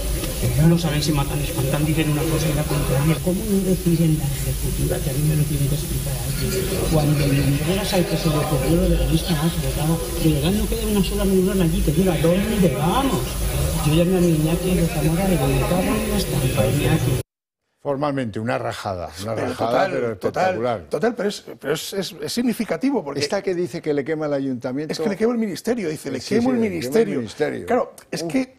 Ha dicho una cosa muy curiosa, es decir, nosotros no gobernamos en moqueta, gobernamos en el pueblo, es decir, nosotros no vota la tierra. El voto hay que lograrlo aquí, no se consigue allí. Eso te da un poco el calorcillo de lo que ocurre en los cuadros medios bajos del PSOE, diciendo, nos está tumbando la política nacional, nos está dando portazos por todos los lados, mientras que yo, alcalde, yo, procurador en Cortes, tengo que dar la cara ante mis vecinos en cuestiones que me las tengo que tragar porque el ministerio me las impone. Es decir, es muy fácil gobernar en la moqueta, en el ministerio, sin embargo, el dar la cara en la calle, pues fíjate lo que decía el alcalde, cuando me quitaron la caza, yo puse ahí un cartel que no quiten la caza. Soy yo.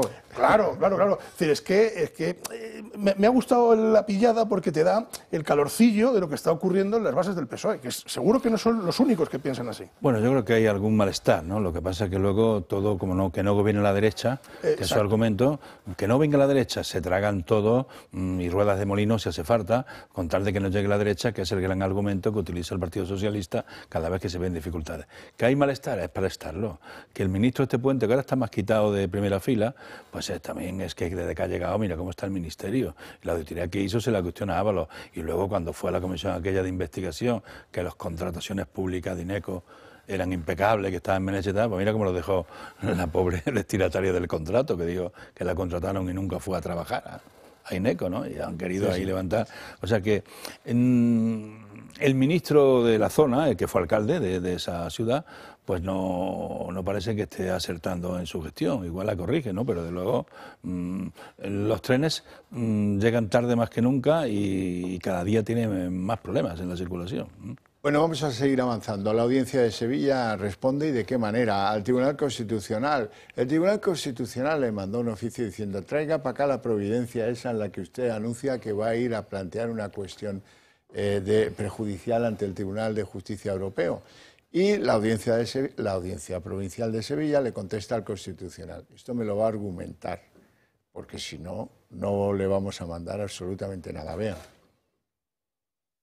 La Audiencia Provincial de Sevilla planta cara al Constitucional por sus intentos de impedir que el caso de los ERE llegue a la justicia europea. El organismo presidido por Conde Pumpido pretende impedir que los jueces ordinarios puedan recurrir a la justicia europea las sentencias del Constitucional en el caso ERE. Considera que vulneran el derecho comunitario presentando una cuestión prejudicial. Es por ello que la Audiencia de Sevilla pide al Constitucional que justifique la postura de su providencia. Este nuevo conflicto llega después de que el Constitucional decidiera anular parcialmente las condenas por malversación y prevaricación que impusieron a los condenados por los ERE. Salió adelante por los votos a favor de 7 magistrados progresistas. El resto de magistrados del sector conservador votaron en contra y advirtieron que las sentencias podrían vulnerar el derecho europeo. A pesar de ello, la mayoría progresista del Constitucional borró delitos de prevaricación y malversación por el reparto de casi 680 millones de euros de la Junta de Andalucía. Los socialistas José Antonio Griñán o Manuel Chávez fueron algunos de los condenados beneficiados por esta decisión. Y como la mayoría progresista, encabezada por Conde Pumpido, ya se ha salido con la suya, está intentando a toda costa evitar que los magistrados sevillanos recurran a la justicia europea. En definitiva, un intento más de Sánchez y los suyos por favorecer a condenados por corrupción. Manuel Pino. Mira, el escándalo de los ERES, que han estado torpedeándolo desde el primer día para que no saliera a la luz, pues quedó sentenciado por la Audiencia de Sevilla y por el Tribunal Supremo con condenas. Que el Tribunal Constitucional, que se ha atribuido una función de tercera instancia por encima del Supremo para resolver temas de la sentencia, pues bueno, pues eso hay muchas opiniones contrarias a este uso del derecho alternativo y a sacar soluciones con más tinte político que jurídico, ¿no? Y está muy contestada la sentencia que se ha hecho, mandando otra vez a la Audiencia de Sevilla diciendo que hagan una sentencia nueva, pero que como eso estaba aprobado en los presupuestos de la Junta, pues que no, estos responsables no tienen nada que ver que se haya gastado bien o mal, ¿no? Básicamente, vamos, por explicarlo de forma que se entienda. Entonces a mí me ha parecido muy bien lo que ha hecho la Audiencia. Dice usted, no, aquí no comulgamos con Rueda de Molino, ni con la mayoría progresista que usted habla, si esto es el derecho, y el derecho, si aquí hemos vulnerado el derecho con la malversación, y usted ha tirado de la sentencia para llevarlo a su mayoría progresista que hoy compone el Tribunal Constitucional, no estamos de acuerdo. Y ahora, como usted no nos tiene que dar autorización, vamos a plantear una cuestión previa de prejudicialidad, y que diga Europa si esto invade o no el derecho europeo, lo que usted ha hecho desde un Tribunal de Garantías Constitucionales, solo para ver si se vulnera derechos constitucionales, que es un tribunal de garantía, no es órgano jurisdiccional, de garantías jurisdiccionales, pero no, digo constitucionales, pero no es jurisdicción, que se acaba en el Supremo. Yo entiendo a la audiencia, la entiendo perfectamente. Es decir, oiga, primero, usted me exige que le mande. Segundo, no me lo argumenta. Yo le pido la argumentación, que eso lo hacen mucho los tribunales. Y yo creo que ha pasado muy pocas veces o ninguna lo que ha ocurrido ahora. Es decir, que el propio Tribunal Constitucional, que hay que explicarle a los espectadores que está fuera de la cúspide judicial, es decir, está fuera, es otra historia. De la cúspide y de la base. Exacto, está fuera de esta historia. O sea, por otra cosa es que el Tribunal Supremo le diga a la audiencia, oiga, denme explicaciones. Vale, eso tendría algún significado. Ahora, el Constitucional, que está fuera de toda esta historia, que le pida explicaciones, pues bueno, ha hecho muy bien plantar cara, es decir, porque, oiga, pero yo necesito que usted me explique por qué le tengo que decir que no voy a esta acusión no lo voy a hacer. Claro. ¿Y que pide usted aquí para qué? Había pedido la providencia, que le había trasladado a las partes anunciando que iba a plantear una cuestión previa de judicialidad. Esa judicial. Pero ¿no? Les daba 10 días para argumentar. Eso, para que... Y el Constitucional... Esto es un signo... No, directamente da órdenes y llega a la audiencia que le manden esa que va a examinarla, porque es el que va a tener que dar permiso, si usted puede ir o no, pero ¿usted quién es? Si usted es de Garantías Constitucionales. Pues sí. Bueno, Ayuso, en una entrevista radiofónica esta mañana, hablaba sobre Alberto González Amador en estos términos. Intentan que toda una montaña que se ha pergeñado precisamente cuando se ha llegado a las instituciones, cosa que en este caso no es, porque no tiene nada que ver con mi llegada a la Comunidad de Madrid, porque yo no he colocado un primo en la administración, no he colocado un familiar, no he ayudado a nadie, y es más, se ha demostrado en ocasiones cuando he tenido que defenderme, intentan que todo lo demás se equipare multiplicando esto como si fuera el caso de un señor que tiene un fraude de 200 millones de euros. Y no, todo esto es porque es de Ayuso. Cualquier cosa es de Ayuso. Intentamos que cualquier cosa que ocurra ya puede ser un amigo de Ayuso o un, qué sé yo, un embajador que se ha reunido con Ayuso, o es el 2 de mayo de Ayuso, supuestamente, que no es de Ayuso, para quitarle al ejército y hacer lo que es lo que está pasando. Es decir, todo vale conmigo, todo vale alrededor de mí. Sí, pero se equivocó Ayuso defendiendo de según qué manera su pareja. Y ahora, pues ya esto es el trote galope, y cuando llegue al juzgado veremos en qué queda, porque lo que diga Ayuso o lo que diga yo, pues no vale para nada. Vamos con la tensión sobre los menas, que es, bueno, saltan chispas. Hoy decía Ayuso en esa misma entrevista que hemos visto el número de menores ilegales que han recogido en la Comunidad de Madrid. Dice que la mitad procede del aeropuerto de Barajas. Sin embargo, el ministro Torres arremete contra ella, dice que no le gustan los menores ilegales, él les llama menas, porque son negros y vienen en cayuco. La presidenta de la Comunidad de Madrid ha vuelto a mostrar su rechazo al reparto de menores inmigrantes, después de anunciar que recurrirá ante el Tribunal Constitucional el decreto que modifica la ley de extranjería. Ha sido en una entrevista en Onda Cero, donde Díaz Ayuso ha hablado de cifras de inmigrantes ilegales, tanto menores como mayores. Estamos hablando de 2.442 solo en el año 2024, pero para mí lo preocupante es además el número de mayores que están, por un lado, en las instalaciones de campamento del Ministerio de Defensa y otras que tiene en Alcalá de Henares. Hablamos de 11.000 personas, a lo que hay que añadir las cerca de 400.000 aproximadamente, y me dicen que tirando por lo bajo, que cada año pasan por el aeropuerto de Barajas. Cataluña en este momento está en torno a los 2.600, 2.800, un poco por encima, pero también Cataluña tiene un millón y medio más de habitantes. El ministro de Política Territorial, Ángel Víctor Torres, ha asegurado que el único problema que tiene Ayuso es el color de piel de estos menores ilegales. Es lamentable, lo digo con sinceridad, que se lleve al Tribunal Constitucional reubicar a 5.000 niños y niñas de piel negra en el conjunto del país, cuando hemos sido capaces de acoger a decenas de miles y escolarizar los niños de la misma edad, ucranianos, incluso niños no acompañados que venían de ese país. Díaz Ayuso insiste en que no existe un control a esa entrada masiva de inmigrantes. El problema aquí sobre todo es de volumen, de un tipo de inmigración masiva, y que no ha hecho más que empezar. No hay un control claro, ni de quién entra, ni de dónde viene, qué es de ellos, ni dónde van luego. ¿Cuándo va a parar? Esto no va a parar. Es más, esto es el comienzo de mucho más. Por su parte, el Gobierno deja clara su dejación de funciones sobre el reparto de menores ilegales, porque aún están estudiando la orden del Supremo de hacerse cargo de 1.000 menas más.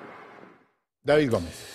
Bueno, primero me parece lamentable que el ministro diga que es por el color de la piel, porque Ayuso no ha dicho nada al respecto de esto. Y segundo, me parece absolutamente lamentable también que diga que se han acogido a menores ucranianos y lo compare con la situación. Es que no es ni comparable, es decir, ha habido que acoger a menores ucranianos en edad escolar y sin edad escolar por una cuestión de urgencia humanitaria, es decir, una cuestión que era urgentísima el traer aquí a esos chicos a estudiar para que tuvieran un desarrollo normal mientras que su país está en guerra.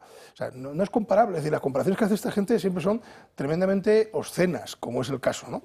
Entonces, bueno, con respecto a lo que ha dicho Ayuso, hombre, pues efectivamente hay que hablar de números. Lo que no se puede es repartir a los inmigrantes que lleguen pues a gusto del consumidor. No, mire, aquí sí que es café para todos. Es decir, aquí hay que hacer el reparto equitativamente, no decir, no, a usted le doy 2 y a qué no le doy ninguno. No, perdone. Es decir, aquí vamos a coger todos de la misma forma, si es que lo tenemos que hacer, ¿no?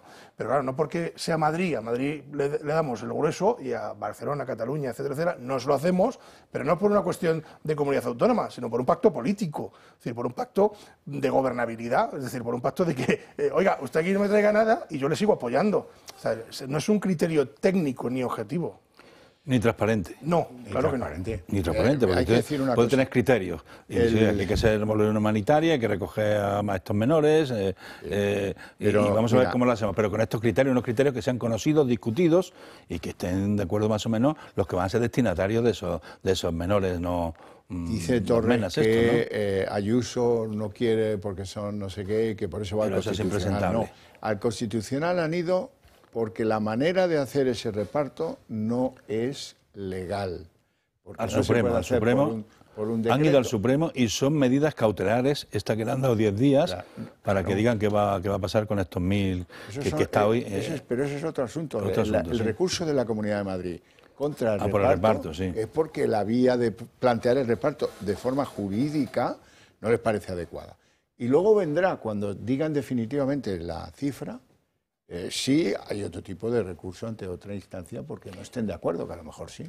Pero hoy lo que ha dicho el Supremo es por un planteamiento de la Comunidad Autónoma Canaria, y es la que le ha dado 10 días al Gobierno para que le diga qué va a hacer con estos 1000... Los que han pedido asilo. Exactamente, los 1000 estos que en 10 días le diga cómo lo va a resolver, porque están todos allí en la Comunidad Canaria. Y ha sido medida cautelar solicitada por la Comunidad Canaria. Y luego, pues para ministros, el de ayer también, la ministra portavoz dijo que presentar presupuestos con la pérdida de tiempo, ya para nota. Bueno, con un par. Esa fue anteayer. Ayer estuvo más sembrado el presidente del Gobierno. El presidente del Gobierno, pero... que dijo, bueno, si los presupuestos no hay el 25, pues ya 26, habrá el 26, vamos, ¿no? Pero antes de ayer la portavoz, después del Consejo de Ministros, dijo que para qué van a presentar presupuestos. La ley más importante de todo el año. Y una obligación constitucional de presentarlo, que tiene. Y dice que eso es una pérdida de tiempo, si no tiene la mayoría, que para qué van a presentarlo. Bueno, voy a dar un pequeño disgusto antes de marcharnos, y es que en Junts creen que Puigdemont va a poder estar en Cataluña este verano, pero que, por cierto, no lo quieren de jefe de las listas como candidato a la Generalitat de Cataluña, y quien se perfila para ese cargo es Nogueras. A Nogueras sí que la van a llevar a la pira funeraria, como los resultados no les están yendo nada bien en las encuestas que publican en Cataluña, y parece que incluso pues ya tienen dificultades los de Junts para mantenerse con una caída de 7 escaños en las últimas encuestas que aparecían hoy. Bueno, pues ya resulta que están pensando en que a lo mejor si va Puigdemont y queda en un papel ridículo, el santón se queda desvestido, ¿no? Y eso es muy malo. Pero primero tenemos, para que venga en verano, primero tiene que pronunciarse el Constitucional sobre la amnistía, y luego va a que dice el Supremo y la orden de Llarena que tiene por un asunto que entiende que no es amnistiable, ¿no? Como es la malversación, ¿no? O sea que eso no va a ser un paso militar, y sobre todo eso no está disponible para que vaya el líder que mandan allí a Bruselas, a Suiza, a que lo firmen el papel, que luego lo guardan de forma secreta, ¿no? Eso no es disponible de ellos, lo tienen que decir los tribunales. No tenemos tiempo para más, así que lo vamos a dejar así. Es obligado agradecer a los dos invitados de hoy su participación en el programa y sobre todo sus opiniones, y a ustedes su paciencia e interés. Pero a la vuelta de publicidad les esperamos aquí con el día en 30 minutos.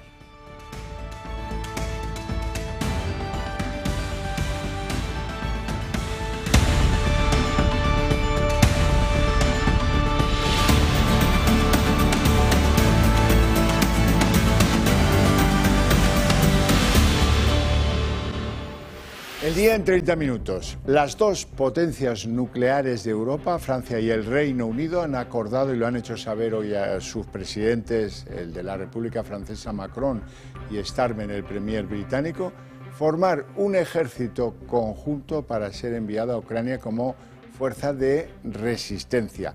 Van a mandar esto para contribuir en el futuro a las condiciones de paz si la paz se produce, pero va a ser la primera vez que militares europeos no ucranianos trabajan en el suelo ucraniano y colaboran con el ejército de ese país, eso sí, con la ambición de ser algún día los garantes de la paz. Esto es un giro copernicano en la actitud de los líderes de los países europeos. Ahora los expertos militares de los ejércitos francés y del Reino Unido evaluarán qué contingente es necesario, pero se empieza a hablar de unos 30.000 soldados. Zelensky recibe este apoyo inesperado y a la vez también el compromiso de que los países europeos, en su mayoría, no van a levantar las sanciones a Rusia hasta que la paz sea factible, real, firmada y comprobable. ¿Y qué dicen los países? Bueno, algunos como Italia o Polonia ya han mostrado su rechazo total a enviar tropas a Ucrania, mientras otros como España y Alemania no acaban de dejar clara su postura. Lo cierto es que nutrir un ejército europeo con tropas españolas choca frontalmente con la postura de los socios, que cada día es más contundente en ese rechazo al gasto en defensa. Si ayer en Sumar se oponían a participar, a seguir teniendo presencia en la OTAN, hoy Yolanda Yolanda Díaz ya califica de despropósito aumentar el gasto en defensa, ojo, al 2%. En mi país dedicamos el 1,2% a el presupuesto de defensa. Si lo incrementamos al 2%, como comprometió el señor Rajoy en el año 2014, si lo hacemos de manera inmediata, solo podríamos cumplir con este mandato haciendo lo que quiere Trump, que es comprarle el armamento a Estados Unidos. Estados Unidos tiene un déficit comercial con la Unión Europea y, obviamente, esta es la vía adecuada para hacerlo. Si esta es la posición, desde luego no es compartida por nosotros, en absoluto. Y hoy la ministra de Hacienda, María Jesús Montero, ha dado algunas pistas sobre cómo va a ser esa financiación del rearme europeo. Lo primero que ha dicho es que, como hemos cumplido ese objetivo del déficit, va a haber cierto margen para esa financiación.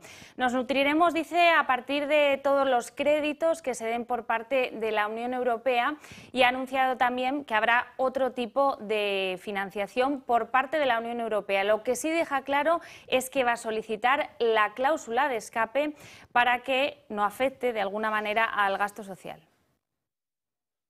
Del 2,8 al 3 existe 2 décimas en las que evidentemente hay flexibilidad para poder destinar esos recursos hacia otras políticas que puedan resultar importantes para el Gobierno de España. No solo me refiero a defensa. Por supuesto, la solicitud de los préstamos que sean necesarios del fondo que la Comisión Europea ponga a disposición, la activación de la cláusula de escape, es el primero que pidió el Gobierno de España y el primero que utilizará, para garantizar que el gasto en defensa no compite con el gasto social. Hoy es un día importante porque por fin hay una voz europea en lo que toca la paz en Ucrania. Emmanuel Macron, el presidente francés, ha anunciado que Francia y el Reino Unido enviarán un ejército franco-británico para ayudar a las fuerzas de Ucrania en la defensa del país, en la defensa estratégica, se entiende, no en los combates. Naturalmente, se trata de una fuerza que viene a ser un ejército de seguridad con la aspiración de que si algún día hay paz, pues pueda ser un ejército de interposición.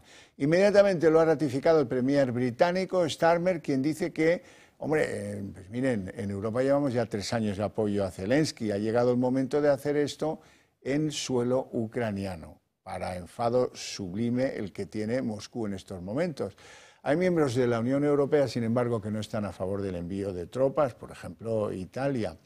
Zelensky ha conseguido hoy un formidable espaldarazo, el del envío de las tropas franco-británicas, y otro no menor, que es que no levanten las sanciones a Rusia hasta que el compromiso ruso con la paz sea constatable. Y España, que se preguntarán, bueno, pues Sánchez, el líder europeo con menos consenso en el incremento de gasto militar entre sus fuerzas políticas, ha optado hoy por el silencio, como el que se ve sobrepasado por los acontecimientos y las decisiones que toman otros. En España, mientras tanto, Yolanda Díaz dice que está en contra incluso de incrementar los gastos de defensa al 2%, que es un compromiso antiguo de España y mantenido como firme por el Gobierno del que ella forma parte. Y María Jesús Montero ha dado una pista: acudir al levantamiento de la cláusula de escape en Europa para que nos permitan endeudarnos y con ello comprar armas. Pero se le ha olvidado un detalle, y es que para pedir eso requiere una ley específica que debe aprobar el Congreso antes de abril, momento en el que la verdad es que hay que comprometerse, sea con una cosa o con la otra. Y aquí en España los peores augurios de Junts se confirman. Alianza Catalana, el partido de Sílvia Urrols, se dispara en intención de voto según el último barómetro del Centro de Estudios de Opinión de la Generalitat. Esta subida de hasta 8 escaños se produciría, ojo, a costa de los de Puigdemont, que podrían perder hasta 10 diputados en apenas un año. Es el principal titular que nos deja el conocido como CIS catalán, que por lo demás dibuja un escenario muy parecido al de los comicios de 2024. Illa repetiría como presidente con más o menos los mismos escaños que ahora y Esquerra lograría una pequeña recuperación. De los 20 asientos que tiene en la actualidad a unos 21 o 23. Y ante este cambio de panorama, Junts ya prepara el relevo en el liderazgo de su partido. Fuentes cercanas a la formación señalan este verano como la fecha para que Puigdemont vuelva a España y como plazo para que el Constitucional resuelva sobre la ley de amnistía. Ahora, su vuelta a España no se va a traducir en un regreso al pasado. El partido ha abandonado la vía del procés y entiende que Puigdemont, que forma parte de eso, podría suponer ahora un lastre en esta nueva etapa, podríamos decir, más moderada. Su sustituta sería Míriam Nogueras, que por su cercanía, por su proximidad al expresidente, creen que podría contar con la bendición de Carles Puigdemont. La presidenta de Madrid, Isabel Díaz Ayuso, ha concretado hoy el número de menores ilegales que acoge la Comunidad de Madrid. Dice que son 2.442 a finales del año pasado y que la mitad de ellos llegaron a Madrid desde el aeropuerto de Barajas. Ese es el dato que la comunidad madrileña comunicará al Ministerio para terminar de ajustar el reparto de los menores a las comunidades autónomas. Un reparto que ya ha recurrido la Comunidad de Madrid ante el Constitucional porque no está de acuerdo con la técnica utilizada. A partir de ese momento en el que se concrete el número de envíos de menores ilegales a las comunidades, pues se puede abrir una nueva guerra entre el gobierno madrileño y el gobierno central. Hoy, mientras tanto, Ángel Víctor Torres, el ministro del ramo, acometía contra Ayuso al decir que a la presidenta de Madrid no le gustan los menas porque son negros y porque vienen en cayucos. La presidenta de la Comunidad de Madrid ha vuelto a mostrar su rechazo al reparto de menores inmigrantes, después de anunciar que recurrirá ante el Tribunal Constitucional el decreto que modifica la ley de extranjería. Ha sido en una entrevista en Onda Cero, donde Díaz Ayuso ha hablado de cifras de inmigrantes ilegales, tanto menores como mayores. Estamos hablando de 2.442 solo en el año 2024, pero para mí lo preocupante es además el número de mayores que están, por un lado, en las instalaciones de campamento del Ministerio de Defensa y otras que tiene en Alcalá de Henares. Hablamos de 11.000 personas, a lo que hay que añadir las cerca de 400.000 aproximadamente, y me dicen que tirando por lo bajo, que cada año pasan por el aeropuerto de Barajas. Cataluña en este momento está en torno a los 2.600, 2.800, un poco por encima, pero también Cataluña tiene un millón y medio más de habitantes. El ministro de Política Territorial, Ángel Víctor Torres, ha asegurado que el único problema que tiene Ayuso es el color de piel de estos menores ilegales. Es lamentable, lo digo con sinceridad, que se lleve al Tribunal Constitucional reubicar a 5.000 niños y niñas de piel negra en el conjunto del país, cuando hemos sido capaces de acoger a decenas de miles y escolarizar los niños de la misma edad, ucranianos, incluso niños no acompañados que venían de ese país. Díaz Ayuso insiste en que no existe un control a esa entrada masiva de inmigrantes. El problema aquí sobre todo es de volumen, de un tipo de inmigración masiva, y que no ha hecho más que empezar. No hay un control claro, ni de quién entra, ni de dónde viene, qué es de ellos, ni dónde van luego. ¿Cuándo va a parar? Esto no va a parar, es más, esto es el comienzo de mucho más. Por su parte, el Gobierno deja clara su dejación de funciones sobre el reparto de menores ilegales, porque aún están estudiando la orden del Supremo de hacerse cargo de 1.000 menas más. Y vuelve a haber polémica entre Isabel Díaz Ayuso y el Ministerio de Defensa, esta vez a cuenta de su asistencia este fin de semana a la jura de bandera civil que se celebra en Alcobendas. El motivo de la polémica sería si Isabel Díaz Ayuso, como presidente de la Comunidad de Madrid, es la autoridad idónea para presidir un acto de estas características. Según Defensa, esta presidencia debe ostentarla una autoridad civil, en este caso un general, un brigada de la Armada, en este caso Antonio Bernal, y como autoridad civil la persona que debe dar la cara debe ser la alcaldesa, no Isabel Díaz Ayuso. Ayuso, por cierto, juró bandera en esta misma localidad en el año 2017, cuando era viceconsejera, y ya ha avisado, aunque Defensa se oponga a su asistencia, a que presida este acto, ella desde luego va a acudir este sábado a Alcobendas. Y en la página de tribunales, Begoña Gómez vuelve a acusar al juez Peinado de prevaricar después de que éste haya decidido no renunciar a seguir investigando su participación en el rescate de Air Europa. El juez Peinado dijo esta misma semana precisamente que sería prevaricar no seguir adelante con esta investigación y con un informe de la UCO que estaría en estos momentos intentando dirimir si efectivamente Begoña Gómez tuvo algún tipo de responsabilidad. Hoy, a través de su abogado, la esposa del presidente ha presentado un recurso contra esta decisión del juez en la que califica de asombroso, dice, que se salte continuamente las resoluciones de la Audiencia Provincial. La Audiencia de Sevilla planta cara al Tribunal Constitucional. Ayer les contábamos aquí que el Tribunal Constitucional había enviado un escrito a la Audiencia sevillana para que ellos argumentaran y enviaran esa providencia en la que la Audiencia sevillana había dicho que iba a plantear una cuestión prejudicial ante el Tribunal Europeo de Justicia. El Constitucional pidió esa providencia y hoy la Audiencia de Sevilla contesta al Tribunal Constitucional de Cándido Conde Pumpido que debe motivar esa petición o que de lo contrario pues no la atenderán. Se trata para el Constitucional de impedir que la Audiencia de Sevilla salte el ámbito de la justicia y Tribunal Constitucional español y se vaya a Europa para someter la amnistía de los seres a la justicia europea. Eso para Cándido Conde Pumpido es insoportable.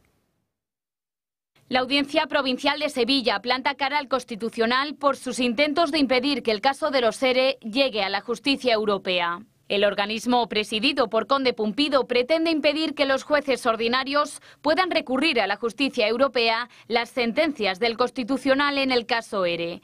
Considera que vulneran el derecho comunitario presentando una cuestión prejudicial. Es por ello que la Audiencia de Sevilla pide al Constitucional que justifique la postura de su providencia.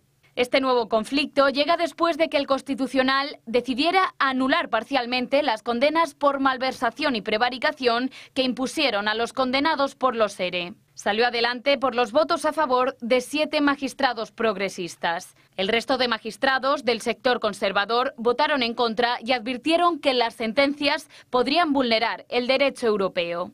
A pesar de ello, la mayoría progresista del Constitucional borró delitos de prevaricación y malversación por el reparto de casi 680 millones de euros de la Junta de Andalucía. Los socialistas José Antonio Griñán, Manuel Chávez fueron algunos de los condenados beneficiados por esta decisión. Y como la mayoría progresista, encabezada por Conde Pumpido, ya se ha salido con la suya, está intentando a toda costa evitar que los magistrados sevillanos recurran a la justicia europea. En definitiva, un intento más de Sánchez y los suyos por favorecer a condenados por corrupción. Y Bruselas anuncia que responderá de manera firme a la nueva amenaza de Estados Unidos de imponer aranceles del 25% a los automóviles importados. Este anuncio, que afectará de forma drástica a la industria alemana, aquí en España tendrá impacto, pero será menor. Nueva subida de aranceles. En esta ocasión, el sector del automóvil es el perjudicado. Donald Trump anuncia la imposición de aranceles del 25% para todos los coches que no se hayan fabricado en su país. Lo que vamos a hacer es poner unos aranceles del 25% en todos los coches no hechos en los Estados Unidos. Si los hacen en Estados Unidos, no va a haber aranceles de ningún tipo. No habrá excepciones. La medida entrará en vigor el 2 de abril, el próximo miércoles. El gobierno anuncia que son malas noticias y garantiza soluciones. Creo que es malo para los consumidores, es malo para los industriales. Trabajaremos junto con el sector para garantizar que esto pueda ser manejable para nuestras propias empresas. Hacer una valoración del impacto de estas medidas y también de posibles avenidas, soluciones a futuro para seguir acompañándoles, por supuesto, en todo este camino. Desde el sector automovilístico de nuestro país aseguran que no es un buen escenario para la producción europea, pero tampoco para la producción y los consumidores estadounidenses. Lo que significa es un escenario de confrontación económica. La industria europea va a tener problemas para exportar en Estados Unidos, la industria de componentes también va a tenerlo, pero van a sufrir los productores y los consumidores europeos, pero también los productores y consumidores americanos. Europa exportó 800.000 coches el año pasado a Estados Unidos, España ninguno. En 2023, 53.000. Pero uno de los aspectos clave que supone una cuarta parte de la facturación del sector son las piezas y materiales que se usan para fabricar automóviles. Hay una importación y una exportación de piezas y materiales que nos vienen de fuera también. Es decir, van a tener aranceles también las piezas sueltas que se montan en los vehículos. Es la gran incógnita también. Esta subida de aranceles perjudica principalmente a México, que es el mayor proveedor a Estados Unidos. Le siguen Corea del Sur, Japón, Canadá, Alemania y España. Europa insiste en que la prioridad sigue siendo una solución negociada, pero avisa de que está preparada para adoptar represalias cuando los recargos entren en vigor. La secretaria de Seguridad Nacional de Estados Unidos, Kristi Noem, ha visitado la prisión de alta seguridad de El Salvador, donde se encuentran deportados por condenas graves en Estados Unidos algunos delincuentes. Fue un ofrecimiento que, como recordarán, hizo Bukele a Trump poco después de llegar al poder. La señora Noem, Kristi Noem, ha hecho un vídeo muy llamativo en el que enseña las instalaciones y en el que advierte a los delincuentes: esta instalación es una de las herramientas que utilizaremos si cometes crímenes. If you come to our country illegally, this is one of the consequences you could face. First of all, do not come to our country illegally. You will be removed and you will be prosecuted. But know that this facility is one of the tools in our toolkit that we will use if you commit crimes against the American people. Y un apuñalamiento múltiple en la ciudad de Ámsterdam ha dejado 5 personas heridas y 2 de ellas de gravedad. El autor ha sido detenido, pero por los momentos no podemos confirmar, así lo han trasladado las autoridades, el móvil o los motivos que podrían haber detrás de este suceso. Las víctimas han sido totalmente elegidas al azar. Se trata de una mujer de 67 años, un hombre de 69, ambos de nacionalidad estadounidense, un hombre de 26 de nacionalidad polaca, una mujer de Bélgica y la única autóctona, una mujer de 19 años de Ámsterdam. El suceso ha tenido lugar en la céntrica Plaza Dam, donde se encuentra el Palacio Real. Estaremos muy pendientes para seguirles contando todo lo que vayamos conociendo sobre la autoría de este terrible suceso. Bueno, y oye, no hay nada más bonito que disfrutar de... Vas con el coche y de repente ves un lince o dos. O 2, y encima los ves enzarzados en una auténtica pelea. Esta es la escena que vieron una pareja que se encontraban en una pista forestal en Ciudad Real, en concreto en la localidad de Castellar de Santiago, entre 2 linces ibéricos, totalmente peleados, enzarzados en esa escena que están viendo, a zarpazos y a cabezazos. La escena fue grabada por una pareja que se encontraba en esos momentos desde su coche y con una particularidad. Ya saben que el pasado junio de 2024 esta especie, que estaba en peligro de extinción, pasó a ser una especie vulnerable, con lo cual poderla contemplar y además en su hábitat natural es hoy una auténtica joya. Un lujón que se pelee. Efectivamente. Bueno, y hasta aquí el día en 30 minutos. Les deseamos una feliz noche a todos, especialmente a aquellos de ustedes que quieran seguir con la señal del Toro Televisión. Y mañana volvemos con toda la información. Que descansen.